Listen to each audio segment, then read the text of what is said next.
Qu'est-ce qui génère l'amour? Est-ce que c'est le cerveau ou est-ce que c'est le cœur?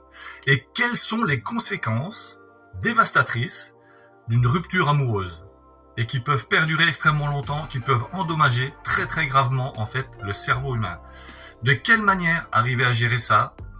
Et enfin, à la fin de cette vidéo, tu vas apprendre quelque chose de très hallucinant. Et bienvenue dans le deuxième épisode de Révélations hallucinantes sur pourquoi certaines personnes ont tendance à toujours aller voir ailleurs et à être ce qu'on appelle infidèles. Allez, c'est parti!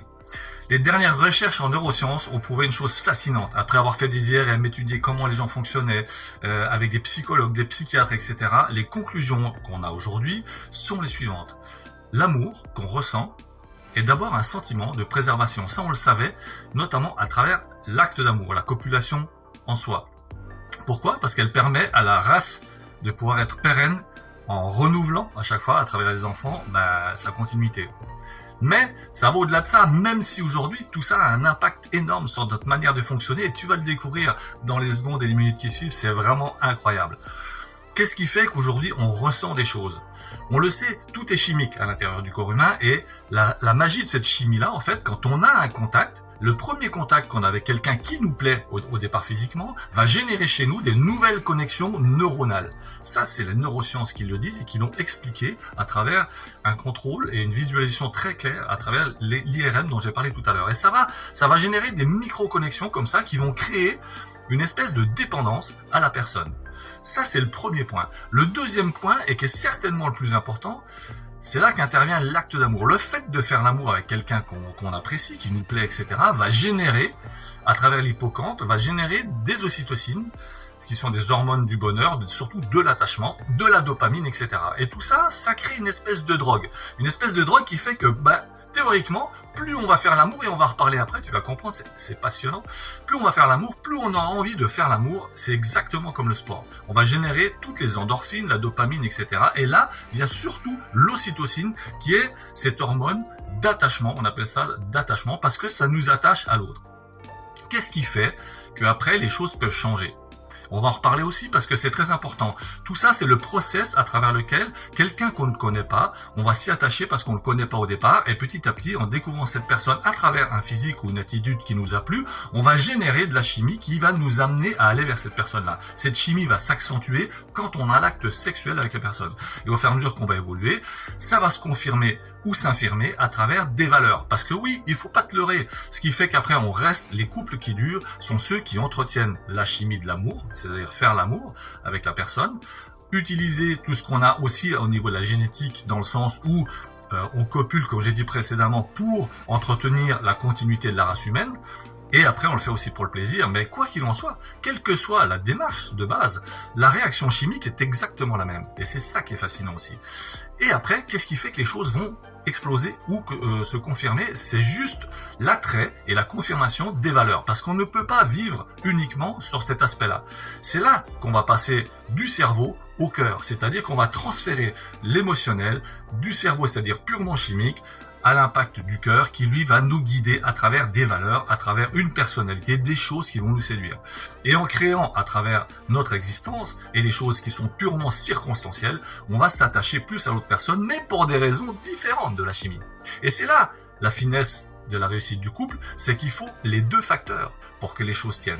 Au départ, on a l'attrait physique, on génère de la chimie, qui génère de l'attachement, à travers l'ocytocine, on fait l'amour, on entretient ça, c'est comme un cercle vertueux qui fait qu'on revient, mais qui peut se transformer en cercle vicieux si on n'est pas dans une relation agréable ou à volonté d'aller plus loin, dans le sens où justement, en redescendant de 40 cm à peu près, on vient au niveau du cœur, et là, si on partage pas la même vision de la vie, si on n'a pas envie d'avoir les enfants au même moment, si après on n'a plus d'enfants mais qu'on dit, moi j'ai envie de voyager alors que l'autre est pantouflard, s'il y en a un qui dit, moi j'adore manger telle nourriture alors que l'autre il préfère manger que des fast-food, si on n'a pas les mêmes valeurs, c'est-à-dire si quelqu'un est très honnête et l'autre ne l'est pas, etc., ça crée des dissensions et la chimie n'opère plus. C'est pour ça qu'on dit ouais, la chimie n'opère plus, etc., il n'y a plus de magie. Et c'est pour ça que tout est imbriqué, même intriqué l'un dans l'autre. Il y a la chimie, il y a le fait physique dont on a parlé, il y a le fait de, quand on dit oui, on est sur la même longueur d'onde c'est ça, c'est-à-dire qu'on vibre exactement à la même fréquence parce que en dehors de l'aspect chimique, physique qu'on entretient avec une personne qui nous plaît, en faisant ce qu'on a dit précédemment, on a cette projection de se dire, ouais, la vie, elle est cool, parce que cette personne, elle me correspond, on s'entend bien, on arrive à ressentir des choses sans même se parler. Moi, quand la personne, je suis pas avec, elle me manque, et j'arrive à ressentir ce que la personne ressent, c'est magique. Et ça, cette magie, cette alchimie, elle se produit quand tous ces facteurs-là sont réunis. Et ça va plus loin. Le truc de ouf, et c'est ce que je vais t'expliquer maintenant, c'est qu'on a même découvert, à travers ces études neuroscientifiques dans la neuroscience, que le truc, quand les gens, tu sais, il y a des gens, ils vont partout, on dit, ouais, il est infidèle, machin, etc.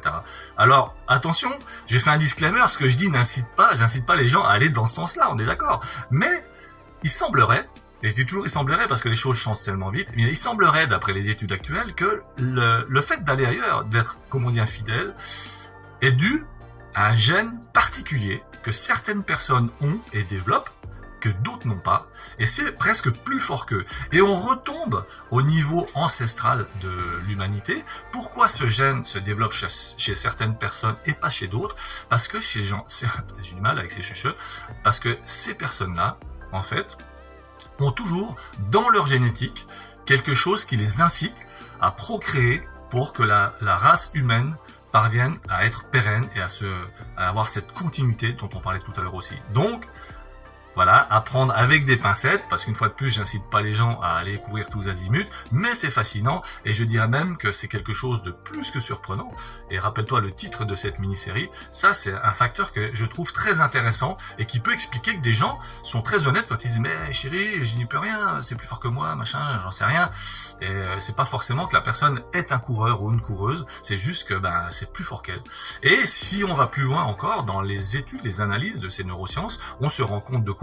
On se rend compte qu'en fait, l'humanité, à travers son évolution et à travers sa perception de l'amour, en fait, elle a annihilé certaines choses qui étaient censées préserver la race humaine, dont par exemple ce gène dont je parlais, mais ça va beaucoup plus loin.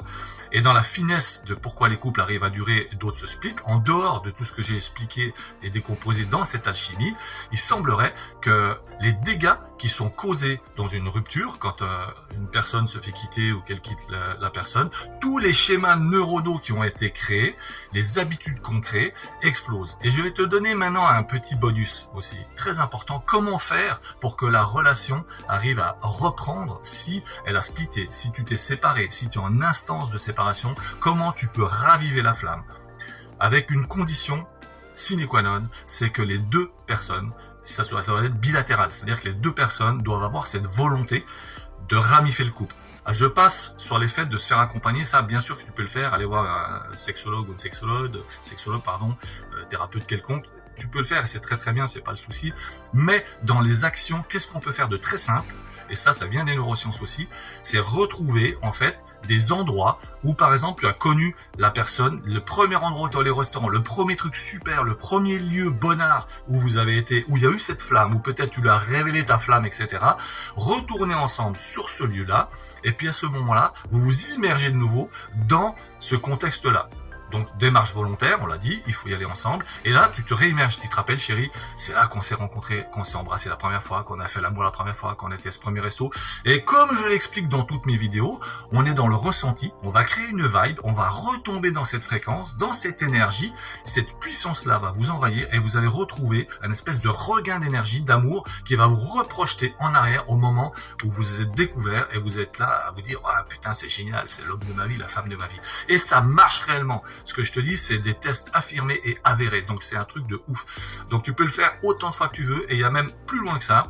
Il a été prouvé aujourd'hui que le fait de se donner des rendez-vous amoureux, se dire, voilà, tous les jours, et je connaissais des gens qui faisaient ça, tous les jeudis soirs, c'était, ou les jeudis après-midi, ils posaient les gamins, pas de travail, rien, et on faisait l'amour, et on se reconnectait à ça. Et moi, au départ, j'étais pas partisan non plus, parce que je me dis, ouais, c'est agendé. Et en fait, non. Au niveau neurologique, c'est extrêmement bon. Donc si tu combines le fait de retrouver l'ambiance, le ressenti du cœur que tu as eu à ce moment-là dans des échauffourées, la première fois que tu as rencontré la personne, le premier resto, tout ce que j'ai dit, et qu'en plus de ça, vous vous astreignez au départ, parce que des fois c'est difficile, mais ça marche réellement, refaire l'amour et le faire régulièrement. Et il y a même quelqu'un qui s'est donné 21 jours pour faire ça avec sa nana et ça a fonctionné de ouf.